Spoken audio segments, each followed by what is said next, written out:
اب تیسرا مسئلہ ہے بہت ہی خطرناک ہے، میں آگے اس کو عرض نہیں کروں گا، ابھی سے عرض کر دیتا ہوں، آگے شاید آخر تک میں اس کو عرض نہ کروں۔ اور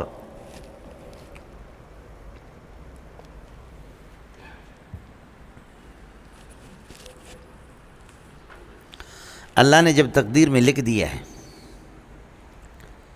تقدیر میں اللہ نے لکھ دیا ہے، طے کر لیا ہے، سمجھ رہی میں ہے کہ نہیں، کہ عیسیٰ، موسیٰ، محمد، احمد، رحیم داد، کریم داد، عطاوند، فتح، محمد، زلیخہ، زلیخہ، یہ لوگ ایمان نہیں لائیں گے، تقدیر میں لکھا ہوا ہے، تو اب تو یہی رہیں گے بے ایمان۔ اب ان کا اختیار سلب ہو گیا، یہ ہر صورت میں بے ایمان رہیں گے، پھر ان کو اختیار جب ان کا سلب ہو گیا، یہ ایمان نہیں لا سکیں گے، تو پھر یہ کہ یہ ان کو جہنم میں کیوں دھکیلا جاتا ہے، یہ تو مجبور محض ہے۔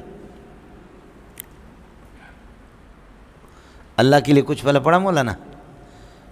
کس کو سمجھ میں آ گیا اشکال؟ اللہ نے لکھ دیا ہے، اب جائے مولانا ایک بات آپ سے عرض کروں، قد قتلتنی مسئلۃ القدر، تقدیر کے مسئلے نے میری ہڈیاں توڑ دی، امام ابو حنیفہ فرماتے۔ لیکن میں آپ کو ایک بات عرض کروں، اتنی سی بات سمجھو کہ تقدیر ہے کیا؟ تقدیر اللہ کا علم ہے، بس بولو تقدیر کیا ہے؟ تقدیر اللہ کا علم ہے، ایک سمجھا آپ نے۔ دوسرا یہ ہے کہ علم کبھی کسی کے اختیار کو سلب نہیں کرتا، بس یہ لکھ لو، علم جو ہوتا ہے وہ کسی کے اختیار کو سلب نہیں کرتا، بس یہ، قدرت اختیار کو سلب کرے، علم اختیار کو سلب نہیں کرتا۔ تقدیر اللہ کے علم کو کہتے ہیں، تقدیر ہے ہی اللہ کا علم، لوح محفوظ میں معلوم ہے، یعنی امور استقبالیہ قیامت تک جتنے بھی سب اللہ کو پہلے سے معلوم ہے، بس اتنی سی بات ہے۔ اللہ کو معلوم ہے، اللہ عالم ہے، اللہ کا علم کسی کے اختیار کو اس کو مجبور محض بنا یہ نہیں کرتا۔ اس کی مثال میں آپ کو دیتا ہوں، یہ نور محمد ہے، یہ بلوچ ہے، آپ لوگ جانتے ہیں؟ اب دیکھو زیارت کرو آپ لوگ، اس کو یرکان کی بیماری ہے، یرکان کی بیماری، بلوچ ہو کر کے اس کے مذہب میں پرہیز تو ہے ہی نہیں۔ آج میں حکیم ہوں، میرے پاس آیا، میں نے اس کو دوائی دے دی، یہ اس کا بھائی ہے، سمجھے، میں نے یہ چلے گئے، میں نے اپنے ڈائری میں لکھا کہ نور محمد 2 مہینے کے بعد مرے گا، اپریل، یہ مئی، جون میں مرے گا، میں نے ڈائری میں لکھ دیا، مجھے معلوم ہے کہ یہ مرے گا، میں عالم ہوں، مجھے معلوم ہے یہ مرے گا، میں نے لکھ دیا کہ یہ مرے گا، میرا تجربہ ہے۔ یہ 2 مہینے کے بعد واقعتاً مر گیا، اور میری ڈائری اس کے بھائی کے ہاتھ لگ گئی، اس ڈائری کو لے کر کے کورٹ میں کہے کہ اس حکیم کو تو پہلے سے معلوم تھا کہ میرا بھائی مرے گا، یہ عالم تھا کہ میرا بھائی مرے گا، تو میرے بھائی کو مرنا ہی تھا، لہذا میں اس پر مقدمے قتل دعویٰ کرتا ہوں، مجھے کم از کم اس سے 30-40 لاکھ روپے، 30 لاکھ 32 لاکھ جو قومی دیت ہے اس وقت، سمجھو 32 لاکھ مجھے اس سے دلواؤ۔ اللہ کے لیے بتاؤ کہ کوئی جج اس کا فیصلہ کرے گا؟ بولو، ہاں آیا سمجھ نہیں ہے؟ مجھ سے جب آپ پوچھیں گے میں کہوں گا بھائی مجھے بلوچوں کے بارے میں معلوم ہے کہ وہ پرہیز نہیں کرتے، اور اس کا جگر ختم ہو گیا تھا، یہاں تک ختم ہو گیا تھا، اور میں نے حکیم لوگ ماہر جانتے ہیں، مجھے پتا تھا یہ بلوچ ہے، ادھر تک جگر ختم ہو گیا ہے، اب آگے تھوڑا سا اتنا رہ گیا تھا، میں نے کہا روزانہ یہ بیماری بڑھتے بڑھتے بڑھتے بڑھتے 2 مہینے کے بعد انشاءاللہ یہ مرے گا، یہ مردار ہو گیا، اپنی بد پرہیزی سے مردار ہو گیا یا میرے لکھنے سے ہو گیا؟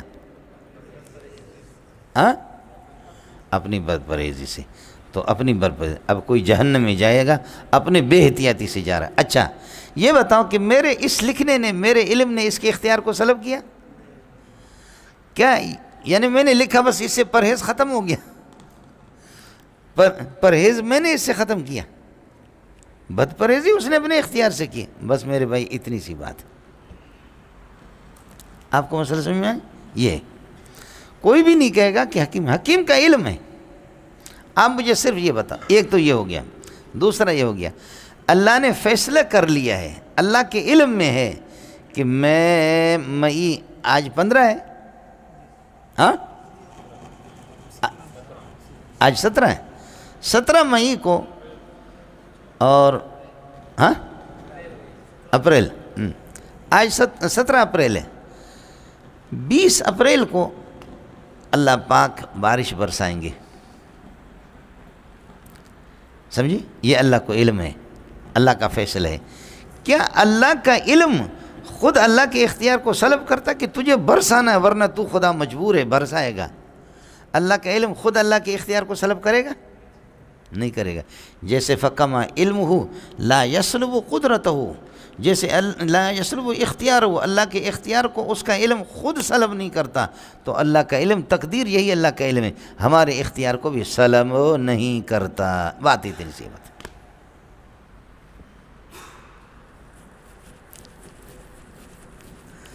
آئے مثلا، پھر بات سمجھ رہے، اتنا فرق ہے کہ ایک چیز ہمارے لیے امر استقبالی ہے، خبر استقبالی ہے، اور اللہ کے لیے حالی ہے۔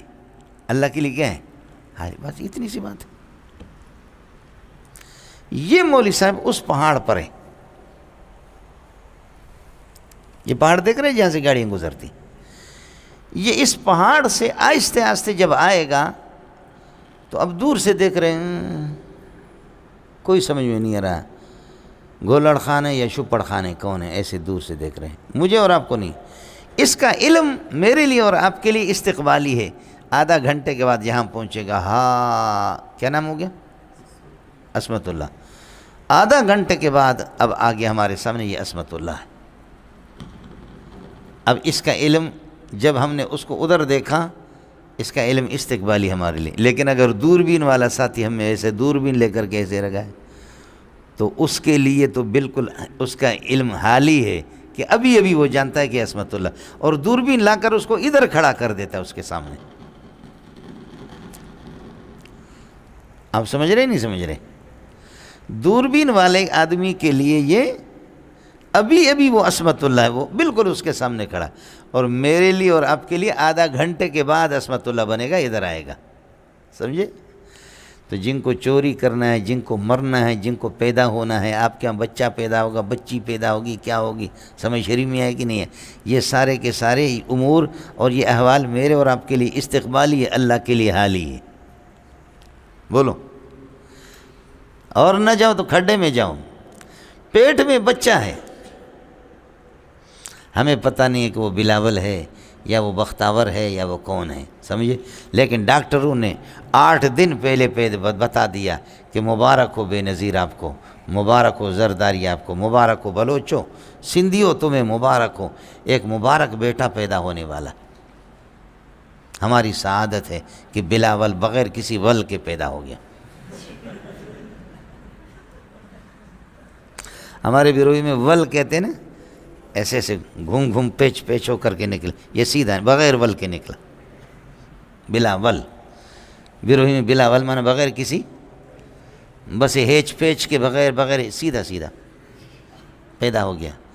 تو 8 دن پہلے، اب 8 دن کے بعد امت کو بعد میں خبر ہوگا کہ یہ بلاول ہے، لڑکا ہے، لیکن الٹرا ساؤنڈ والوں کو اور ان کو جو دوربین ہے انہوں نے پہلے بتا دیا یہ ہے۔ وہ ماں کے پیٹ میں رحم مادر